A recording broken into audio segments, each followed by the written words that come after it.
evening, dear friends. How was your Saturday? Are you productive today? For me, I think I am because I settled down with my priorities for the week. So since this is the end of the week, and when I check my output over the things that I planned at the beginning of the week, it was good.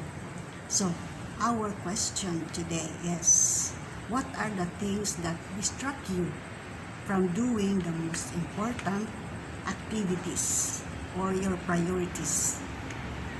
So I will be sharing to you 3 things. Number one, we will be distracted if at the first place we are not clear on what our priorities are. When it is blurred, when we cannot define it. So for example, me at 62 years old, I already defined my priorities for years. I will give you an example. So my priority is always my spiritual life. So that's why when I wake up in the morning, I always start with prayer, reflection, attend online mass, because that's my first priority. My second priority is my physical well-being. So I make sure that I exercise every day for at least 30 minutes, especially walking around here in our compound. And I also choose the right food and the right supplements. My third priority is family life. I have 3 girls. 2 girls are outside. They are not living with me, so I have to communicate with them through the social media. And I am living with a daughter, only one daughter, so I have to give priority, especially in cooking. She don't eat breakfast, so I only cook for lunch. And we also don't eat much on dinner. So that's my priority. And then communicating also with my husband, because that's one of my biggest priorities in life, family life. So how about you? Are you distracted because you are not yet sure, or your goals or your priorities are not clear? So first thing, in order to be focused, you have to define it first and make it clear. Number 2, the second thing that can distract us is when we look at the big task as one, when we are not able to break that into small tasks. For example, if your priority is, for this year, your priority is to invest in stocks and mutual funds, for example.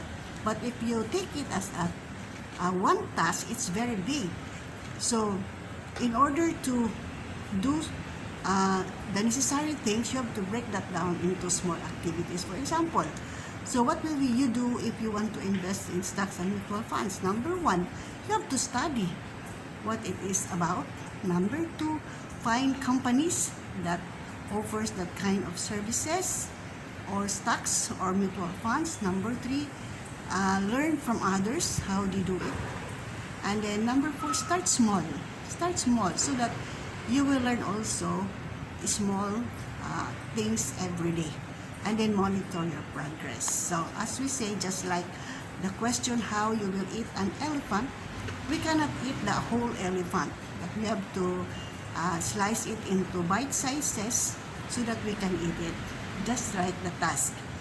The big task is hard to do, but if we will break that down into small tasks, then we can do at least something, and then we will progress day to day. The number 3 reasons why we are distracted is we are doing small things. It really distracts us, like they are like small pebbles or small tasks that we put in our to-do list, like just like laundry or cleaning the bathroom or pay my bills. We put that in our to-do list every day. But when there are days that we seem to be tired or a little bit lazy, we always look at the small task like pay bills. Then we do that and then we were distracted. We were not able to do the things that we are supposed to do. Alright, so 3 things that can distract us when we are not sure what are our priorities. Number 2, when we always look at the big task, not being able to break it down into smaller tasks.